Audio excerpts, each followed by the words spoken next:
नगर निगम चुनावों की नामांकन प्रक्रिया आज शनिवार को समाप्त हो गई।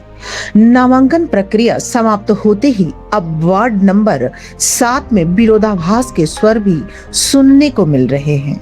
इस वार्ड में भाजपा और कांग्रेस ने एक ही घर की देवरानी और जेठानी को टिकट दे दी है। ऐसे में इस वार्ड के स्थानीय लोगों में यह विरोधाभास उठना शुरू हो गया है कि क्या इस वार्ड में कोई और काबिल नहीं था जो एक ही घर में दोनों पार्टियों ने टिकट दे दी।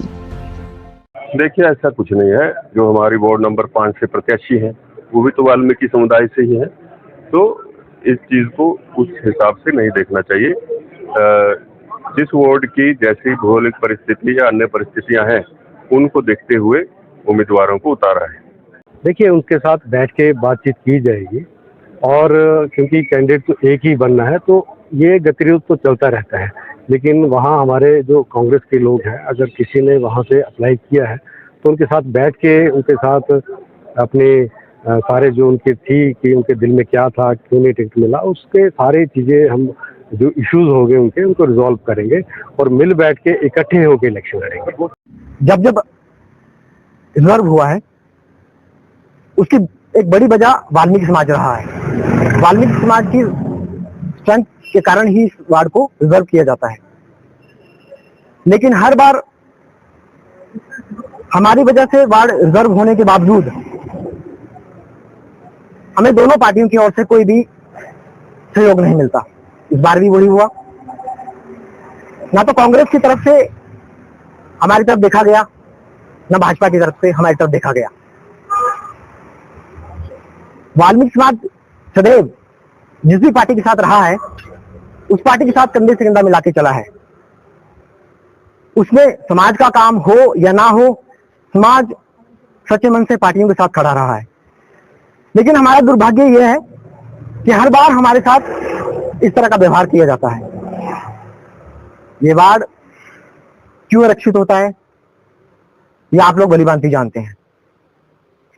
7 नंबर वार्ड के अंदर वाल्मीकि समाज लगभग 400 वोट लेकर बैठा है, लेकिन पार्टियों को दिखाई नहीं देता। जब भी लोकसभा के इलेक्शन या विधानसभा के इलेक्शन होते हैं तो हमारा समाज बढ़ चढ़ कर जिस पार्टी को वोट करता है फुल समर्थन उनको देता है। लेकिन हर बार जब निकाय चुनाव की बारी आती है तो हमारे हाथ खाली होते हैं। आज भी वही हुआ है। ना तो कांग्रेस ने हमारी तरफ देखा, ना भाजपा ने हमारी तरफ देखा।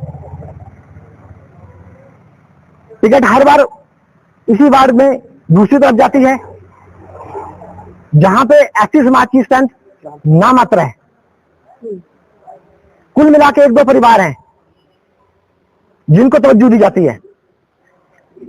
तो इससे स्पष्ट होता है कि दोनों पार्टियां हमारे साथ दुर्व्यवहार कर रही हैं, हमारे साथ जातिवाद हो रहा है। अगर आपने हमें टिकट का दावेदार नहीं मानते हैं तो इस वार्ड को रिजर्व करना बंद करिए, इसको बंद कर दीजिए। आप इसको ओपन रखिए। हम नहीं जा रहे आपके पास टिकट मांगने। हम ना भाजपा के पास टिकट मांगने जाएंगे, ना कांग्रेस के पास टिकट मांगने जाएंगे। हम अपने समाज के साथ खड़े हैं और आज इस मीडिया के माध्यम से हम सरकार को ऐलान करते हैं कि हम लोग यहां से आजाद लड़ेंगे। आज प्रदेश में राहुल गांधी जी आए हैं। राहुल गांधी जी अपने मंचों पर कहते हैं कि हम एसटी एससी ओबीसी के हक देंगे, उनको समानता का हक देंगे, उनकी संख्या के आधार पर उनको उनका हक देंगे। कहां है हमारे हक? कहां है हमारे हक? 85% लोग भारत के अंदर हैं जो एससी एसटी ओबीसी समाज से आते हैं। कहां दिखते हैं वो? ना विधानसभा में दिखते हैं, ना लोकसभा में दिख रहे हैं, ना जुडिशरी में दिख रहे हैं, ना मीडिया में दिख रहे हैं। कहां है वो लोग? क्या मात्र सिर्फ हम वोट देने के अधिकार है हमारे पास? बाबा साहब ने, भीमराव अम्बेडकर ने हमें वोट देने का अधिकार दिया था।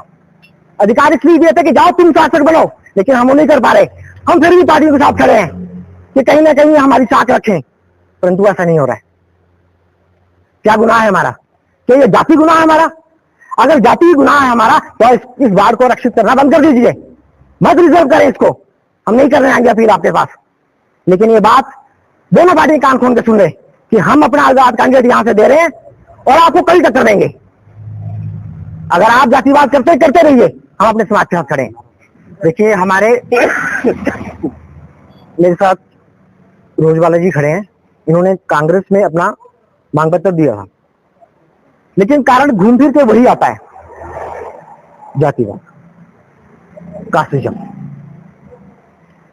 हमारे समाज का वोट आपको अच्छा लगता है, जब हमारे हक की बात आती है तब आप लोग हाथ खड़े कर लेते हैं। 2 तारीख को लास्ट डेट है और हम रोजवाला जी को आजाद कैंडिडेट जो हम दे रहे हैं वाल्मीकि समाज की तरफ से, और हम अपील करेंगे, हम अपील 7 नंबर के उन तमाम मतदाताओं से अपील करेंगे कि आप सच का साथ दीजिए, जिनका हक बनता है आप कृपया उनके साथ खड़े होइए। आप देख लीजिए 7 नंबर वार्ड के अंदर अगर हम वाल्मीकि समाज के इस एरिया की बात करें तो आप सर्वे करके देख लीजिए कि क्या काम हो रहा है यहाँ पे। यहाँ की नालियां वैसी की वैसी हैं, दंगे वैसे के वैसे हैं, कोई काम नहीं होता है। हर बार हमारे साथ इस तरह का धोखाधड़ी होती है, पर इस बार हम लोग आजाद कैंडिडेट देंगे और पुरजोर लगाएंगे सीट के लिए। सर, सबसे पहले तो मैं धन्यवाद करना चाहूंगी अपनी पार्टी का और सीएम साहब जी का और इनका जग्गी सर जी का, जिन्होंने मुझे इस लायक समझा और मुझे ये चुनाव में उतारा है। और मैं सोचती हूँ कि मैं अपनी जनता जो भी होगी, वार्ड की होगी, उनके समक्ष अच्छी उतरूं, उनके लिए कुछ कर पाऊं, यही मेरा लक्ष्य होगा। और हर काम को इसमें मैं प्राथमिकता दूंगी। और जो नाराजगी की बात है तो सर उन लोगों को भी हम साथ में लेके चलेंगे, उनके सहयोग से आगे बढ़ेंगे और जो कुछ हो पाएगा वो करेंगे।